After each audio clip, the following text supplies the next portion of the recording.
기도하겠습니다. 좋으신 하나님 아버지 감사합니다. 이 새아침 예배 자리로 인도해 주시니 감사드립니다. 이 자리 주님의 은혜를 또 간구합니다.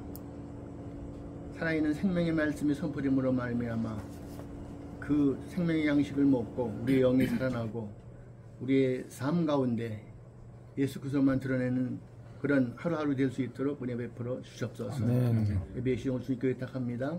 예수 그리스도 이름으로 기도합나이다. 아멘. 반갑습니다. 그리고 또 이렇게 귀한 예배에 또 불러주셔서 감사드립니다. 우리 김 총무님한테 말씀을 듣고 무슨 말씀을 전할까 많은 고민을 했고 전하고 싶은 게 무지하게 많았어요. 그런데 그래서 그 한 가지만 전해야 되니까 무슨 말씀을 전할까 하다가 결국 은혜라는 주제를 가지고 말씀을 전해야겠다 그렇게 생각을 했는데, 왜냐하면 우리가 살아있고 기도하는 모든 것, 우리의 모든 것이 다 하나님의 은혜이기 때문인 것입니다. 아멘. 그런데 이렇게 우리는 이 모든 것이 은혜인 줄을 알고 있는데 세상 사람들은 그 사실을 모릅니다. 그래서 오늘도 누가 잘하나 그렇게 서로 싸움을 하고 있습니다. 어느 개그맨이, 요새는 제가 개그 콘서트를 아주 즐겨봤는데 거기도 아주 번뜩이는 그런 해안이 있어요.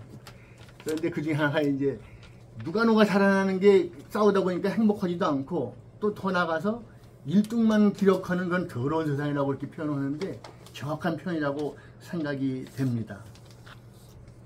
여러분, 가인이 동생 아벨을 왜 죽였습니까?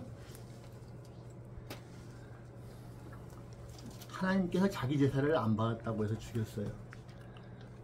하나님께서 예배를 안 받으시면, 예배 제사를 안 받으시면 자기 자신을 돌이켜보고 왜 안 받는지를 생각해보고 고쳐야 되는데, 동생 때문에, 동생을 경쟁자로 생각을 했기 때문에 그 경쟁자만 때려 죽이면 내가 인정받겠구나 그런 생각에서 죽였던 겁니다. 솔직히 말씀드려서 동생이 아니라 그 하나님이 미워서 하나님을 죽이고 싶었는데, 하나님은 감히 싸울 수 없는 상대이기 때문에 옆에 있는 동생을 죽였다는 겁니다. 요즘도 은혜를 모르는 사람은 하나님을 죽이는 겁니다. 어떻게 우리가 전전과 하나님을 죽일 수 있겠습니까? 그러나 하나님이 하나님이심을 인정하지 않는 것이 결국은 하나님을 죽이는 것인 겁니다. 여러분은 언제가 가장 행복했습니까? 여태까지 살아오시는 동안 돌이켜보면 뭐 결혼했을 때도 그렇고 뭐 회사 입사할 때도 그렇고 여러 가지 많이 있겠습니다만은, 저는 돌이켜보면 돌이켜볼수록 어린 시절, 아무것도 모르고 뛰어놀던 어린 시절, 특히 아주 갓나는 피덩어리가 머리에 있는 갓난아이 시절이 가장 행복하지 않았는가 그런 생각을 해요. 왜 그랬을까요? 모든 것을 다 부모님이 다 책임져 주셨기 때문인 겁니다. 물론 배고프면 울 때도 있어요. 그러나 그건 그 부모님께서 미리 알아서 배고프기 전에 다 주시고, 우리가 또 대변 소변 다 보면 다 치워주시고 그러지 않습니까? 그때가 가장 행복한 겁니다. 부모님이 다 책임져 주셨기 때문에. 그런데 지금도 그럼 지금은 우리가 언제가 가장 행복할까요? 우리의 아버지 대신, 우리 부모님 대신 하나님이 우리를 다 돌봐주신다는 사실을 깨달을 때 가장 행복한 겁니다. 우리는 그런데도 불구하고 선악과를 먹었기 때문에 계속해서 내가 내 힘으로 살아보겠다고 그러는 거예요. 그러니까 불행하다고 느낄 수밖에 없는 거죠. 불행할 수밖에 없어요. 그러면 자기 힘으로 타락한 우리가, 한정된 자원 가지고 한정된 눈을 가지고 있는 우리가 우리끼리 잘 해보려고 하니까 그게 행복할 리가 있냐는 겁니다. 그런데 우리는 교회를 다니면서도 예수님을 믿는다고 하면서도 누가 잘하나 경쟁을 하고 있습니다. 그러니까 사람들은 천국에 가서도 지가 제일 좋은 자리에 앉겠다고 서로 다투고 있다는 그런 말씀을 드리는 겁니다. 아닙니다. 잘못된 생각입니다. 믿음 생활이라는 것은 하나님께서 모든 것을 책임져 주시는 세계에 들어가는 것입니다. 다시 말씀드려서 인생은 우리 믿음 생활은 내가 내 힘으로 무엇인가를 많이 이루는 것이 목표가 아니라 내 힘으로는 안 되는구나. 그래서 나는 하나님을 의지해서만 살아야겠구나. 그런 결론을 내리도록 그렇게 확된 사실이라는 것을 여러분 기억하시기 바랍니다. 아멘. 오늘 본문에 보니까 믿음으로 구원받았다 이렇게 얘기하고 있습니다. 너희는 그 은혜에 의하여 믿음으로 말미암아 구원을 받았으니 이렇게 말씀하고 있습니다. 그렇게 믿음으로 구원받았다니까 내가 믿어서 그럼 구원받았구나 이렇게 착각할 수가 그런 느낌이 있습니다. 그러나 그 앞에 무슨 말씀이 있습니까? 그 은혜에 의하여. 은혜가 먼저라는 뜻입니다. 믿을 수 있는 은혜를 하나님께서 먼저 주셨기에 믿게 되었고 그 결과 구원을 얻었다는 것이 그런 뜻이지 내가 믿어줘서 구원받았다 그런 뜻이 아니라는 겁니다. 이 말씀이 얼마나 중요한지 이미 5절에 보니까 허물로 죽은 우리를 그리스도와 함께 살리셨고 가려 열고 너희는 은혜로 구원받은 것이라. 그걸 다시 한번 8절에서 반복하고 있는 것입니다. 한마디로 말해서 우리의 구원은 전적인 하나님의 은혜라는 것입니다. 우리는 흔히 믿음의 사람이 되자라는 목표를 가지고 믿음을 가지려고 또 믿음을 키우려고 애를 씁니다. 당연한 겁니다. 그러고 나쁘다는 뜻은 아닙니다. 그래서 믿습니다 정도가 아니라 믿습니다 이 정도로까지 무조건 얘기를 합니다. 무조건 믿자는 거예요. 그러나 그럴까요? 그렇지 않습니다. 우리가 흔히 믿음장이라고 하는 11에서 11장에 보면 보면서 말씀을 드리겠는데 거기에 가장 많이 나오는 말이 뭡니까? 한번 보세요. 11장에 보면 믿음으로, 여기 보면 믿음으로 아브라함은, 믿음으로 야곱은, 믿음으로 모세는, 이렇게 계속해서 믿음이라는 말이 나옵니다. 그런데 영어로 보면 제가 보면 by faith 이렇게 돼 있어요. by faith 이삭, by faith 야곱 이렇게 돼 있거든요. by faith. by faith라는 건 뭐예요? 우리 영어 다 배웠습니다. 수동태를 말하는 거거든요. 그럼 by faith 누구 이렇게 되면 예를 들면 김동엽 장로가 저를 쳤다. 예를 들면 김평래 was struck by 김동엽 이렇게 됐을 거 아니에요. 근데 그걸 능동태로 김동엽이가 김평래를 때렸다 이렇게 되는 거잖아요. 그러면 by faith. 그럼 믿음으로 아브라함이 몸을 했다는 뜻은 뭡니까?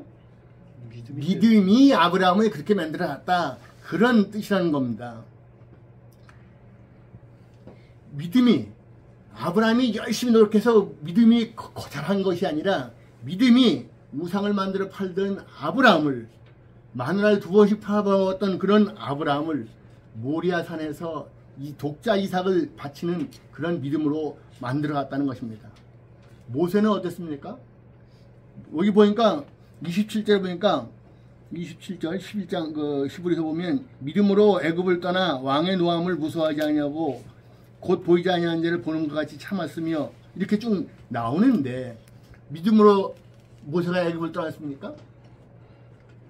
아니에요. 얼떨결에 옛사람을 때려 죽이고 또 다른 사람을 때려 죽이고 살인을 또 했으니 더 나가서 그 자기 동생 똑같은 바로한테 미움을 받고 있는 그런 가옥인데 죄를 저질렀기 때문에 붙잡히면 죽을까봐 도망간 것입니다.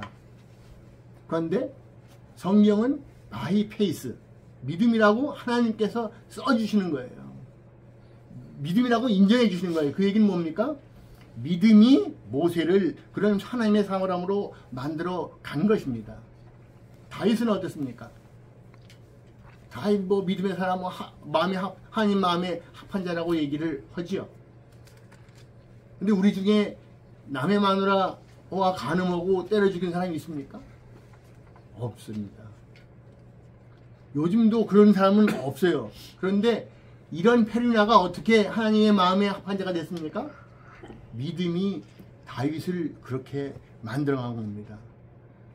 하나님의 은혜가 하나님께서 은혜를 다윗에게 주심으로 말미암아 믿음을 갖게 되었고 그 믿음으로 그가 다윗이 믿음의 사람이 되었다는 것입니다.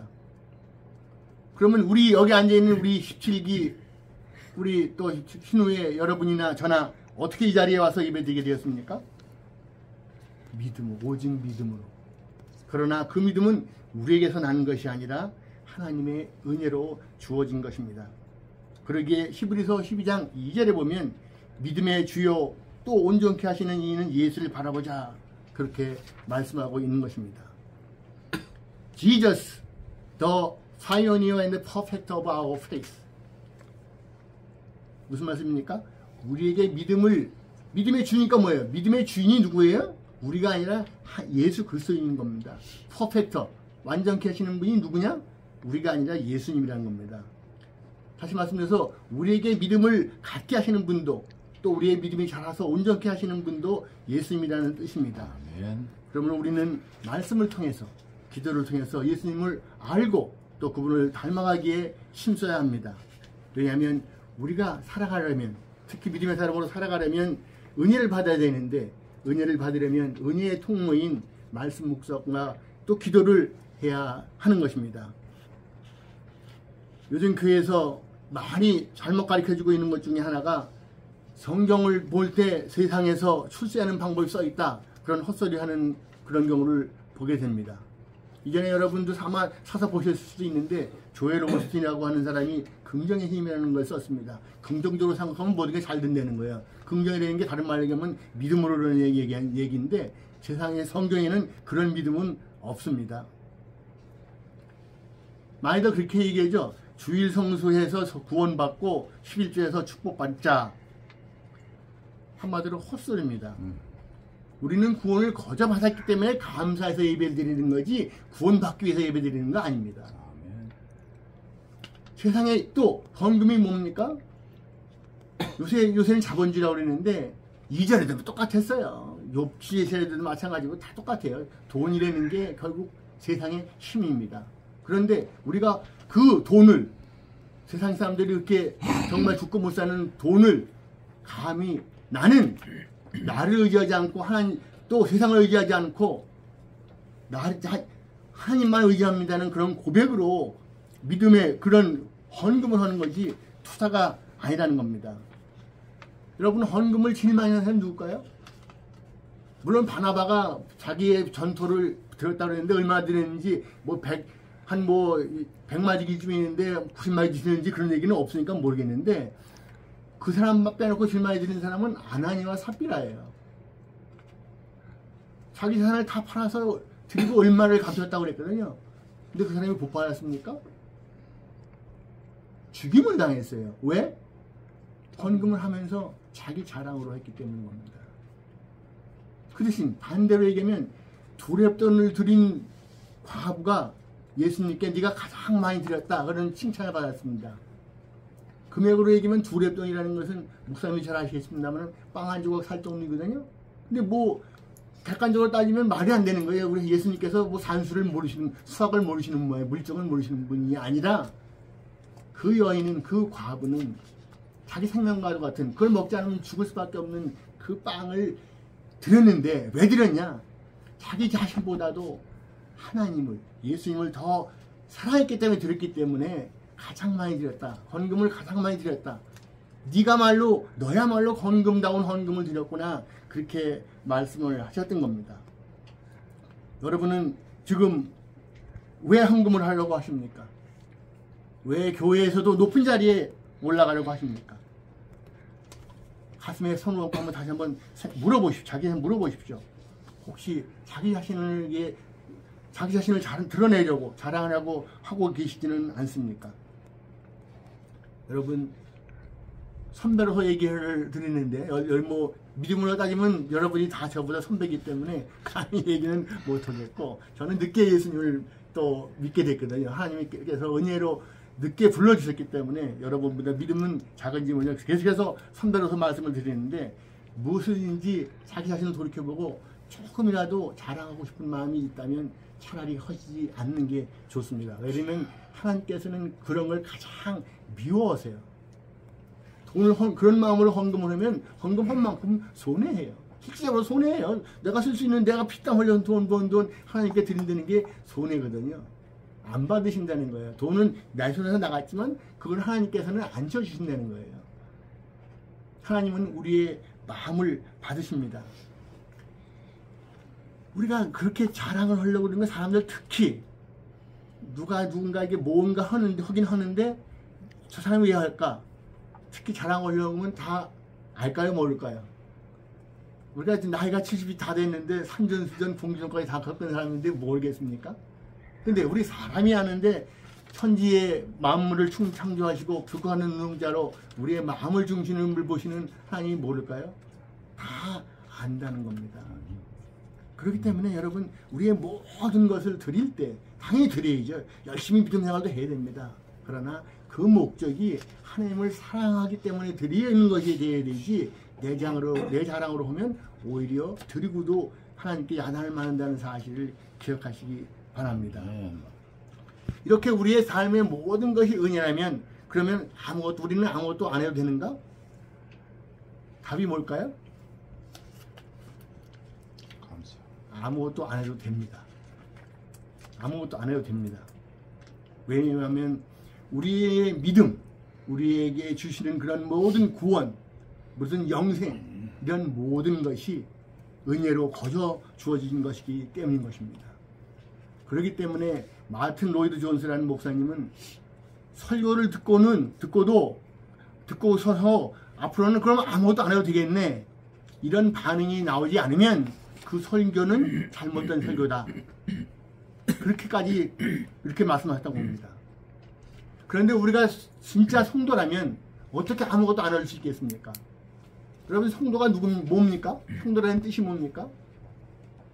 거룩한 무리들이라는 뜻인 거고, 신학적으로 얘기하면 성령을 받은 사람들, 그러니까 내가 받은 게 아니라 하나님께서 성령을 부어주신 사람들. 그 얘기는 뭐예요? 성령을 부어받아서 중생을 한 순간 주인이 내가 아니라 하나님이 주인인 사람들이 성도라는 사람들인 겁니다. 그러면 여러분 안에 성령이 계십니다. 여러분의 주인이 여러분이 아니라 성령이십니다. 성령께서 이끌어 가시는데, 성령이 하나님께서 원하시는 그 방향으로 이끌어 가시는데 어떻게 내가 하겠다 안 하겠다 그런 말이 나올 수가 있습니까? 우리가 정말 하나님의 자녀가 맞다면, 저를 비롯해서 여기 앉아 계신 모든 그런 분들께서 하나님의 성도임을 믿습니다. 그렇다면 우리는 그렇게 하나님께 붙들린 사람인 거고, 하나님께서 우리가 원치 않는다 하더라도 하나님께 붙들림 받은 자들이기 때문에 하나님께서 반드시 하나님의 원하시는 그 자리로 붙들어 가시고 우리 안에서 무엇인가를 하고 싶은 열망을 주실 수밖에 없고, 그렇게 행동하지 않을 수가 없다는 것입니다. 그리고 그 결과가 어떻게 됩니까? 우리가 맺는 열매가 아니라, 성령의 열매라는 건 우리가 맺는 열매가 아니라 성령이 맺으신 열매인데, 사랑과 신학과 화평과 이런 9가지 열매가 우리 삶에서 나올 수밖에 없다는 것입니다. 그렇습니다. 그 베드로가 어떻게 했습니까? 천방지축이었잖아요. 맨 처음에는 주는 그리스도의 하나님, 살아계신 하나님의 자녀입니다, 하나님의 아들이십니다 했다가, 하나님께서 내가 그러면 십자가에 못 박혀 죽겠다 그랬더니 그렇게 하시지 마십시오, 이렇게 야단을 쳤다고 그래요, 예수님한테. 했더니 예수님이 뭐라고 해요? 이 사탄아, 내 뒤로 몰라가라, 그렇게 얘기하지 않았습니까? 또 더 나가서 뭐라 그랬어요? 3번씩이나 예수님을 부인한 사람 아니겠습니까? 그런데 나중에 성령께 붙들리니까 어떻게 됩니까? 감히 내가 어떻게 예수님과 똑같은 모습으로 십자가에 달리겠느냐 해서 거꾸로 달린 그런 사도 중에 사도가 되었던 것입니다. 또 사도 바울은 어땠습니까? 그는 정말 그 나름대로 율법을 잘 지킴으로 말하며 어려워질 수 있다는 생각을 가지고 예수 그리스도를 믿는, 저 아무런 힘도 없는 저 사람을 따르는 사람들을 잡아 죽이려 했던 그 사도 바울은 다메섹 도상에서 부활하신 예수님을 만난 후에 완전히 그 말은 다시 얘기해서 성령에 붙들린 사람이 되자 정말 온 이방인의 사도가 되어서 오늘날 우리에게까지 복음을 전하는 그런 중요한 역할을 했던 사람이 되었던 것입니다. 그렇습니다. 온 세상의 주인도 하나님이시고 역사와 우리 인생의 주인도 하나님이십니다. 그러기에 이 세상에 일어나는 모든 일은 하나님께서 하나님의 허락하에 일어나는 것이며 우연이란 있을 수가 없는 것입니다. 지금 한참 러시아 우크라이나 전쟁이 일어났고, 얼마 전에는 정말 우리가 코로나로 고생을 많이 했습니다. 그 하나님이 모르셔서 그걸 막을 능력이 없어서 그런 일이 벌어진 걸까요? 아닙니다. 하나님의 관심은 믿지 않는 자들에게 있는 게 아니라 믿는 우리들, 여기 앉아 계신 한 분 한 분에게만 관심이 있어요.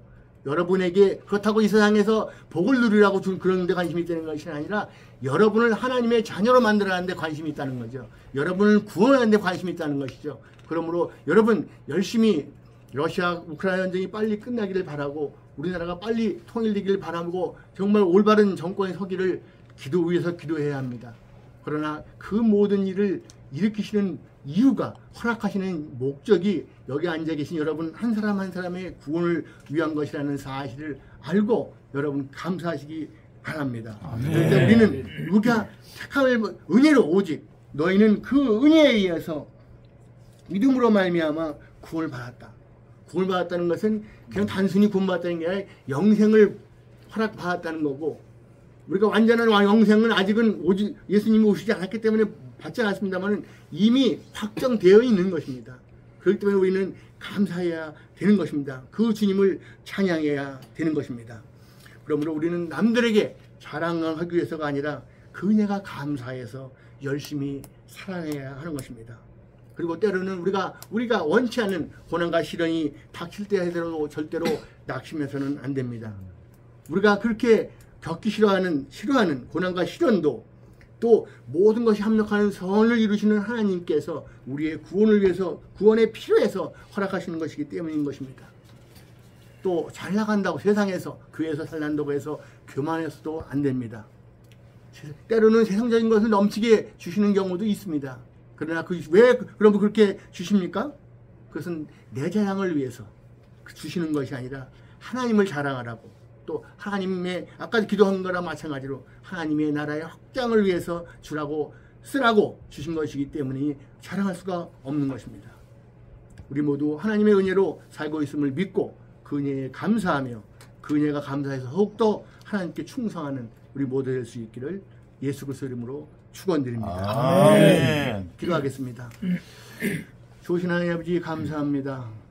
죄인 중에 괴수인 저희들 주님의 자녀로 삼아주심을 감사드립니다. 오늘날 우리가 살고 있고 우리가 살아가 있는 모든 것, 우리가 가지고 있는 모든 것이 우리의 행위가 아니라 우리의 공로가 아니라 하나님의 은혜인 것을 다시 한번 깨닫게 하시니 감사드립니다. 그렇습니다. 우리는 창세전에 이미 하나님의 은혜로 하나님의 자녀로 택함을 받았습니다. 그러기에 하나님 아버지 지금은 아직은 이루어지지 않았지만 우리는 우리의 구원과 우리의 영생은 이미 확정된 것으로 믿습니다. 하나님 아버지 그러기에 때로는 우리 삶 가운데 우리가 원치 않은 그런 일이 벌어진다 할지라도 그것이 주님의 은혜 또한 우리를 구원하시면 하나님의 은혜인 것을 알고 항상 감사하며 주님을 찬양할 수 있는 우리 모두 될 수 있도록 은혜 베풀어 주시옵소서. 함께 하시면 감사드리며 예수 그리스도 이름으로 기도합니다. 아멘. 아멘. 감사합니다.